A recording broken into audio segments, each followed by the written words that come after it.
बिस्मिल्लाहिर्रहमानिर्रहीम अस्सलाम वालेकुम। आज का हमारा टॉपिक है नकल ट्रांसल्यूसेंसी यानी एनटी, जिसको शॉर्ट फॉर्म में हम एनटी कहते हैं। इस टॉपिक में हम थोड़ा सा डिस्कस करेंगे कि नकल ट्रांसल्यूसेंसी क्या होती है, किस जगह पे प्रेजेंट होती है, स्पेस होती है एक छोटी सी, इसकी नॉर्मल मेजरमेंट हम अल्ट्रासाउंड पे किसको नॉर्मल कंसिडर करते हैं, और उससे ज़्यादा होगी तो उसमें कौन कौन सी फर्दर आगे पैथोलॉजीज हो सकती हैं। और एक सेकेंड टर्म जो हम यूज़ करते हैं नकल फोल्ड।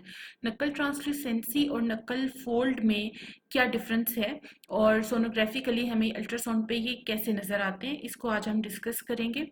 नकल translucency basically it is a normal fluid filled subcutaneous space identified at the back of the fetal neck during the late first trimester and early second trimester, यानी 11 weeks 3 days to 13 weeks 6 days। Normally हम इसको कहते हैं कि 11 to 14 weeks के बीच में हम नकल ट्रांसल्यूसेंसी को मेजर करते हैं, जो कि एक normal fluid filled subcutaneous space होती है फीटस की बैक नेक पे, और जो फीटल हेड होता है उसकी इंफीरियर साइड पे। It should not be confused with the nuchal fold which is seen in the second trimester. Nuchal fold क्या होता है इसको हम फर्दर आगे डिस्कस करते हैं। अभी हम नकल ट्रांसल्यूसेंसी यानी एनटी को देखते हैं। अल्ट्रासाउंड पे बेसिकली हमें एक एन इकोइक स्पेस यानी ब्लैक कलर की एक छोटी सी स्पेस नज़र आती है फीटल नेक की बैक साइड पे, और हेड का जो है वो इंफीरियर पार्ट है ये, जहाँ पे हमें ये स्पेस मिल रही है बिल्कुल छोटी सी। नॉर्मली ये इतनी होती है, लेकिन अगर ये थोड़ी थिक हो जाए, नॉर्मली थिन होती है लेकिन अगर कुछ फिटसिस में ये थिक हो जाती है तो वो फिटसिस में जो है वो सॉफ्ट मार्कर होता है एनिप्लॉइडी का, जिसमें जो है वो ट्राइसोमी 13 ट्राइसोमी 18 और टर्नर सिंड्रोम आ जाता है। एनिप्लॉइडी का मतलब होता है कि हैविंग मिसिंग और सम एक्स्ट्रा क्रोमोसोम, या तो क्रोमोसोम एब्सेंट होता है एक, या जो है वो एक ज़्यादा होता है। इसको हम अर्ली प्रेगनेंसी में 11 टू 14 वीक्स के बीच में मिड सेजिटल प्लेन में मेजर करते हैं। आगे हम इसके कुछ रूल्स देखेंगे कि कौन से रूल्स को फॉलो करते हुए हमने इस थिकनेस को लेना होता है, क्योंकि बहुत छोटी सी थिकनेस है, इसमें थोड़ी सी भी अगर हमने मिस्टेक कर दी तो इसकी मेजरमेंट गलत हो जाएगी, जो कि काफ़ी बड़ा ब्लंडर हो सकता है। नेक्स्ट हम इसके रूल्स देख लेते हैं। गाइडलाइंस क्या है एंटी मेजरमेंट के लिए? The margin of NT edges must be clear enough for proper placement of calipers. जो एंटी एजेस हैं उनके मार्जिन्स प्रॉपर क्लियर होने चाहिए, कि हमें पता हो कि हमने कैलिपर्स को कहाँ पे रखना है। उनकी जो इकोजेनिक लाइंस नज़र आ रही थी हाइपरिकोइक, वो प्रॉपर क्लियर होनी चाहिए। The foetus must in the mid sagittal plane. Mid sagittal plane में फीटस को होना चाहिए, और किसी प्लेन में हम प्रॉपर मेजरमेंट नहीं ले सकते। लास्ट जो इमेज था उसमें फीटस मिड सैजिटल प्लेन में था।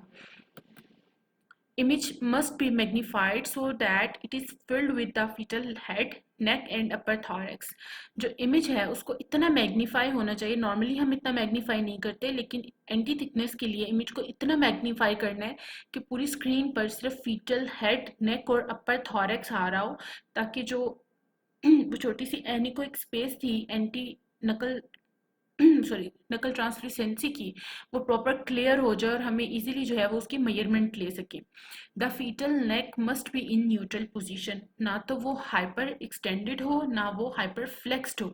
ये रूल सीआरएल लेते हुए भी अप्लाई होता है कि फीटल नेक जो है वो ना तो हाइपर एक्सटेंडेड होनी चाहिए और ना हाइपर फ्लेक्स्ड होनी चाहिए, बिल्कुल न्यूट्रल पोजीशन में होनी चाहिए। उससे मेजरमेंट पे काफ़ी असर पड़ता है।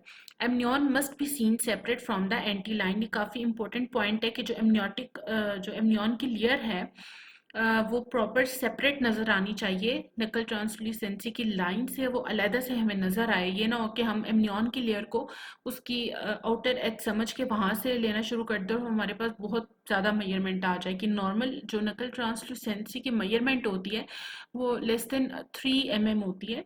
इससे ज़्यादा जो है वो फिर थिक हो जाएगी, और वो हम उसमें जो है वो सॉफ्ट मार्कर होता है एनिप्लॉइडी का।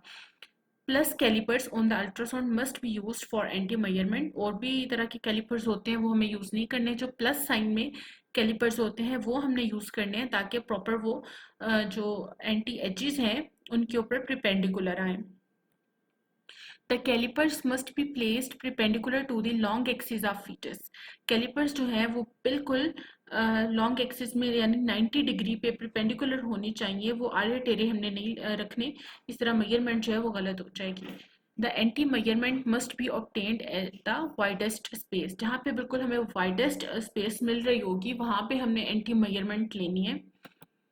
इस इमेज में हम देखें तो यहाँ पर जो है वो सारे रूल अप्लाई हो रहे हैं।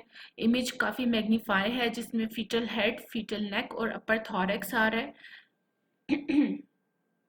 फीटल नेक जो है वो ना हाइपर फ्लेक्स्ड है ना हाइपर एक्सटेंडेड है, बिल्कुल न्यूट्रल पोजीशन में है। कैलिपर्स जो है वो प्लस साइन कैलिपर्स यूज हुए हुए हैं, बिल्कुल जो है प्रिपेंडिकुलर है एजेस के। और एमनियन की जो लेयर है वो यहाँ पे ये सेपरेट नज़र आ रही है। ठीक है, इस तरह हमें पता होगा कि ये एमनियन की लेयर है और हम जो एंटी थिकनेस ले रहे हैं वो बिल्कुल करेक्ट वे में ले रहे हैं।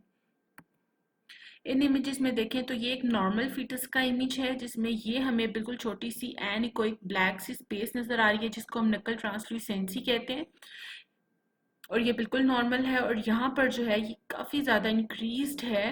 अगर हम इसके मेजरमेंट लें तो ये काफ़ी ज़्यादा आएगी, सब्जेक्टिवली पता लग रहा है कि काफ़ी ज़्यादा है, जो कि फर्दर जो है वो डाउन सिंड्रोम में डेवलप होगा फीटस। इसमें कुछ पॉइंट्स को आपने याद रखना है। नकल ट्रांसल्यूसेंसी को हम 11 टू 14 वीक्स में मेजर करते हैं। बिल्कुल बैक, जो बैक नेक की स्पेस होती है छोटी सी यानी को एक वहाँ पे मेजर करना होता है, और जो इसकी गाइडलाइंस है उनको आपने याद रखना है, और ये less than 3 mm in size होनी चाहिए। इस इमेज में देखें तो यहाँ पे एंटी थिकनेस जो है ये काफ़ी ज़्यादा आ रही है, मेजर करने पर 7.43 mm आ रही है, जो कि काफ़ी ज़्यादा है 3 mm से। यहाँ पे नकल ट्रांसल्यूसेंसी की मेजरमेंट जो है वो 2.10 mm आ रही है, जो बिल्कुल नॉर्मल है। ये जो हमारा मेन इम्पोर्टेंट पॉइंट था कि एमनियन की लेयर जो है वो सेपरेट नज़र आनी चाहिए ताकि हम उसको एंटी के साथ मिक्सअप ना कर दें। तो इस इमेज में जो है ये सबसे जो नीचे आ रही है ये सॉरी हाइपरिकोइक्सी लाइन, ये एमनियन की लेयर है, और एंटी थिकनेस जो है ये बिल्कुल ऊपर आ रही है, वो छोटी सी है। तो हमने ये इसको यहाँ से यहाँ तक मेजर नहीं करना है, ये समझ करके ये एंटी थिकनेस है और ये काफ़ी ज़्यादा आ रही है। एमनियन को पहले हमेशा जो है वो आपने सेपरेट देख लेना, उसके बाद ऊपर आपने एंटी को ढूंढना है। अच्छा, आप नकल फोल्ड को देख लेते हैं कि नकल ट्रांसल्यूसेंसी और नकल फोल्ड। नकल ट्रांसल्यूसेंसी एंटी का तो पता चल गया वो क्या है, नकल फोल्ड क्या है। नकल fold basically it is a normal fold of skin seen at the back of fetal neck during the second trimester of pregnancy। इसको हम सेकेंड ट्राइमेस्टर में देखते हैं at the back of fetal neck। it is measured from the posterior margin of occiput to outer skin surface on an axial image of the head।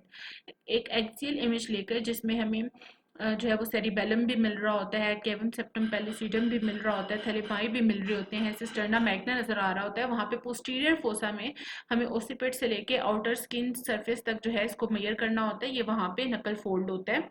Increase thickness of the nuchal fold is a soft marker associated with multiple fetal anomalies sorry, जिसमें heart disease, congenital heart disease भी आ जाती हैं।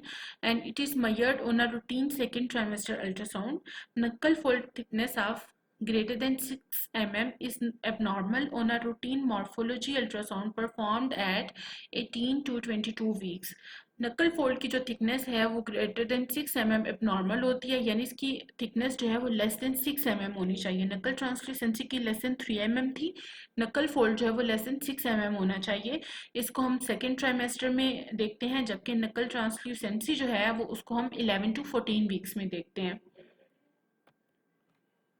इस image में हम यहाँ पर देखें तो ये हमारे पास फॉक्स सेरिब्री आ रहा है, बिल्कुल क्लियर सा। ये हमारे पास सेरिबेलम है जिसको येलो लाइन से जो है वो आउटलाइन किया हुआ है। इसके बाद यहाँ पे सिस्टर्ना मैग्ना आ रहा है, और उसके बाद जो है ये ओसिपिट से लेकर ये आउटर स्किन तक जो है ये नकल फोल्ड है जिसको हमने मेजर करना होता है, और ये 6 mm से कम आना चाहिए।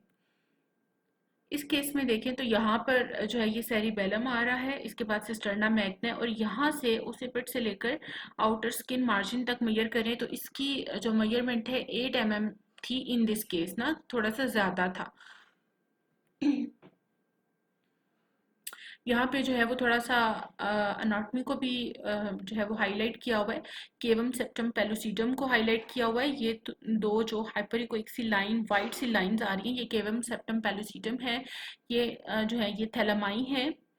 ये इसके बाद सेरिबेलम है, सिस्टर्ना मैग्ना है। उसके बाद जो है ये आगे ओसिपिट से लेकर आउटर स्किन जो है उस तक हमने मेजर करना होता है नकल फोल्ड को, यहाँ पे नॉर्मल है।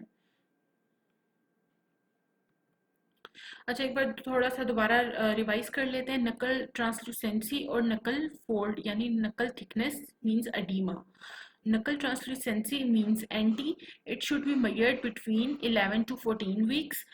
नकल फोल्ड जो है it should be measured between 14 to 21 weeks, यानी सेकेंड ट्राइमेस्टर में हम इसको मेजर करते हैं। एंटी जो है it should be less than 3 mm, 3 mm से कम होनी चाहिए। और नक्कल फोल्ड जो है it should be less than 6 mm।